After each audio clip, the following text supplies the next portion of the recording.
Autonomisation des femmes, la problématique était au centre d'un atelier à Lagdo, dans la région du Nord. Sous l'initiative de l'ONG UNOA, de 150 femmes ont pris part à des formations sur la saponification et la teinture. Objectif, contribuer à leur indépendance économique et favoriser le développement local. Voilà, madame, monsieur, pour l'unique titre de ce journal sur CAM News 24 et ITFM Radio. Bienvenue à tous. À Lagdo, dans la région du Nord, l'autonomisation des femmes prend de plus en plus corps. C'est ainsi que du 1er au 3 février 2025, 150 femmes ont participé à des formations sur la saponification et la teinture. Objectif, travailler justement à renforcer leur indépendance économique, mais aussi favoriser le développement local. Boubakri Adama. Dans la commune de Lagdo, une initiative remarquable a pris forme du 1er au 3 février 2025. En effet, plus de 150 femmes ont eu l'opportunité de se former à la fabrication de savon et à la teinture. Un projet soutenu par UNOAD en partenariat avec Plan Cameroun International. Cette formation s'est déroulée au Centre de promotion de la femme et de la famille, un lieu emblématique dédié à l'épanouissement des femmes. Ces sessions de formation visent non seulement à transmettre des compétences pratiques, mais aussi à renforcer l'autonomie économique des femmes de la région. Grâce à ce programme, elles acquièrent les savoir-faire nécessaires pour créer leur propre entreprise, contribuant ainsi au développement local. La fabrication de savon et de teinture représente une véritable opportunité pour ces femmes qui peuvent désormais transformer leur talent en source de revenus durables. En favorisant leur émancipation économique, cette initiative s'inscrit dans une dynamique plus large de promotion du genre et d'égalité des chances. Les bénéficiaires témoignent avec enthousiasme des compétences acquises et partagent leur vision d'un avenir meilleur pour elles-mêmes et leur famille. Cette formation est bien plus qu'un simple apprentissage.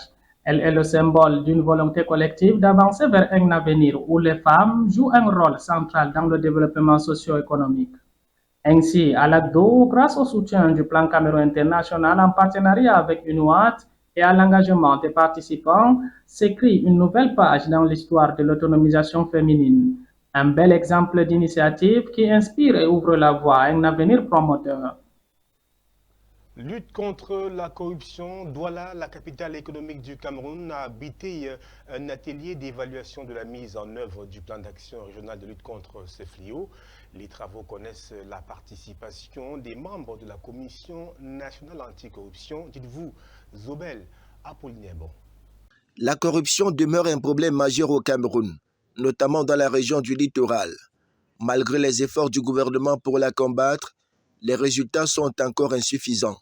Le taux d'exécution du plan d'action régional contre la corruption est passé de 15,40% en 2012 à 30,24% en 2021. Mais il reste encore en deçà de la moyenne nationale qui est de 35,75%.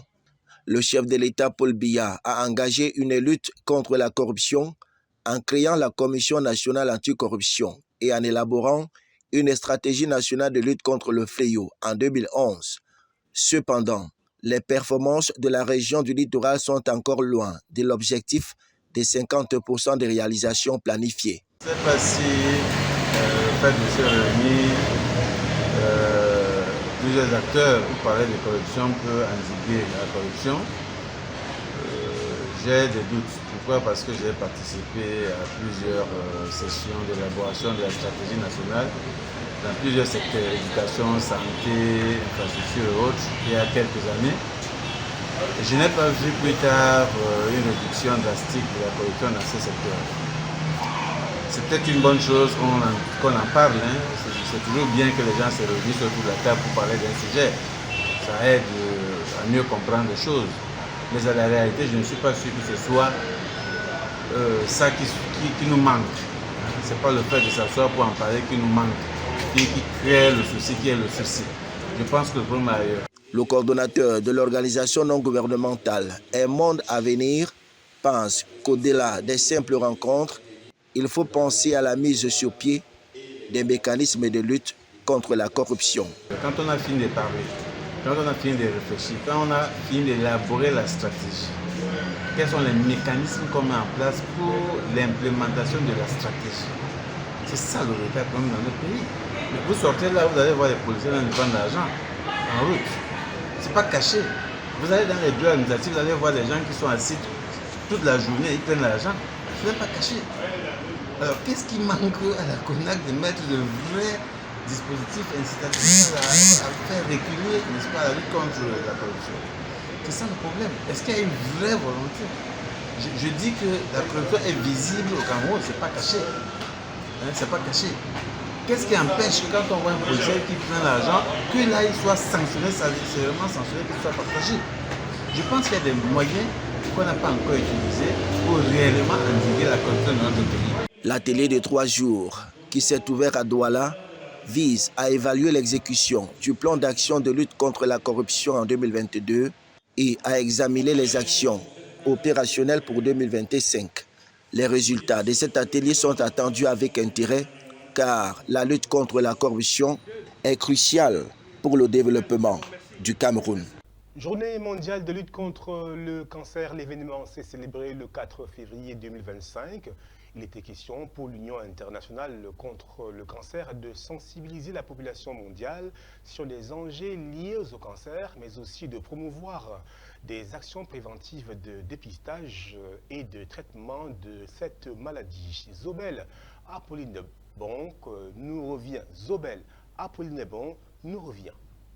L'objectif principal de la Journée mondiale de lutte contre le cancer est de sensibiliser les populations à l'importance de la prévention et du dépistage précoce du cancer, promouvoir les recherches et les traitements innovants contre le cancer, soutenir les personnes atteintes de cancer et leurs familles et encourager le gouvernement et les organisations à prendre des mesures pour lutter contre la pathologie.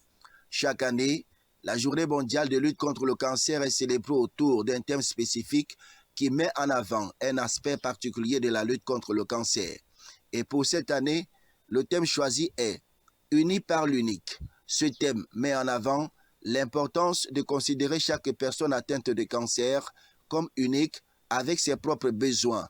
L'objectif est de promouvoir une approche centrée sur la personne dans les soins du cancer qui intègre pleinement les besoins uniques de chaque individu avec compassion et empathie. Le taux de prévalence du cancer dans le monde est élevé et en constante augmentation. Selon l'Organisation mondiale de la santé, le cancer est responsable de près de 10 millions de décès chaque année, ce qui en fait la deuxième cause de décès mondiale après les maladies cardiovasculaires. Le taux de prévalence des malades atteints de cancer au Cameroun est estimé à environ 25 000 malades, avec une incidence annuelle de 15 000 nouveaux cas. Les formes les plus répandues du cancer au Cameroun sont le cancer du sein, le cancer du col de l'utérus, les lymphomes malins, le cancer de la prostate et le sarcome de Kaposi. Il est important de noter que ces chiffres sont probablement sous-estimés en raison de l'absence des registres exhaustifs des causes des décès et de la faible couverture du dépistage du cancer au Cameroun. Les principaux facteurs de risque de cancer au Cameroun sont les agents infectieux tels que le VIH-Sida, le virus de l'hépatite B et le papillome iris, ainsi que le tabagisme, l'alcool, l'obésité et le manque d'activité physique. Mais le gouvernement camerounais multiplie les efforts pour améliorer l'accès aux soins pour les patients atteints de cancer par la création des centres spécialisés. Sport football, l'affiche Union contre Dynamo de la 10e journée à Douala joue les prolongations à la gendarmerie et pour cause, une affaire de recettes est née. Le club local, c'est-à-dire que Union sportive de Douala, exige à la Fédération camerounaise de football 70% des recettes. Pendant ce temps, la FECAFOOT fait le dos rond et impose 23%. Les deux parties ont fini à la gendarmerie de Bipanda. Michel Ateba et Ali Djida nous font le point. Dans un communiqué publié tard dans la nuit de dimanche, le Conseil transitoire de football professionnel informe que l'Union sportive de Douala a énergiquement mais indûment revendiqué sa quote-part de recettes à hauteur de 70% de la somme totale générée par la vente des billets. Un premier argument balayé d'un revers de la main par la direction générale du club aux millions de supporters. Nous avons mobilisé tout un personnel qui travaille depuis hier, même samedi, et aujourd'hui dimanche. Ce matin, ils sont arrivés à 10 h, on leur a demandé de revenir à midi. À midi, donc, il y a toute une équipe qui travaille. À la fin du match, après tous les pointages, Union de Douala a droit à 1 400 000. 450 000. Madame, représentant de l'Africa Foot, voulait même déjà remettre cet argent. Mais après, c'est ravi, elle dit que non, il faut que j'appelle pour savoir si vraiment c'est vous qui avez organisé le match et on doit vous donner 1 400 000. Voilà pourquoi nous sommes bloqués ici depuis 18 h. La FECA Foot, à travers le Conseil transitoire du football professionnel, l'organe en charge d'organiser les championnats professionnels, explique que la formation du Littoral en tant que club qui recevait Dynamo de Douala n'a pas respecté à temps et dans les délais réglementaires les conditions fixées par la nouvelle grille de répartition des recettes. Un deuxième argument, botté en touche par le club du Littoral. Elle veut nous donner 23%. Ils vont dire non, on ne peut pas prendre 23% parce que c'est nous qui avons organisé tout le match. Tout le personnel de contrôle, c'est nous qui les avons mis. Et Union de Douala n'a jamais choisi le stade Mbappé-Lépé. Donc même si la fédération a payé Mbappé-Lépé, ça n'engage que la fédération. C'est tout. Le courrier est là, le courrier de l'Union Sportive, je vais vous envoyer ça demain. Le courrier de l'Union Sportive indique bien que l'Union a choisi le stade annexe de la réunification pour jouer ses matchs. La FECA Foot explique cependant s'être acquitté de la location du stade et brandit la quittance numéro 0132 216 de l'ONIES. Elle estime qu'il revenait à verser à l'Union sportive de Douala 23% du total des ventes au club, environ 650 000 francs CFA. Un troisième argument démonté par la direction générale des Nazara Gamakai. Grand derby, Union Dynamo. La fédération s'est précipitée à aller payer Mbappé-Lépé. Or, nous n'avons jamais choisi Mbappé-Lépé pour jouer nos matchs. Nous avons choisi le stade, le stade annexe de la réunification pour jouer nos matchs. Donc, qu'ils aient payé Mbappé-Lépé, ça ne nous engage pas. Voilà pourquoi le secrétaire général Blaise Bida nous a demandé de payer. On a renvoyé dans les 350 000 de paiement. Ça a été fait depuis mercredi, jeudi, vendredi, samedi. Entre-temps, nous avons eu des séances de travail ici avec le directeur du stade. Depuis hier, notre équipe se mobilise pour voir tous les endroits névralgiques. Nous avons acheté des chaînes, nous avons acheté des cadenas pour pouvoir sécuriser le stade. Et vous avez vu qu'on a sécurisé assez le stade. Voilà pourquoi la recette est assez importante. Malgré la médiation du président de la Ligue régionale du football du Littoral à la gendarmerie de Bépanda, la recette de la rencontre Union sportive de Douala Dynamo de Douala, plus de 2 millions de francs CFA, reste bloquée. Ni la FECA Foot, encore moins l'Union sportive de Douala, n'est rentrée en possession de sa quote-part. Affaire à suivre.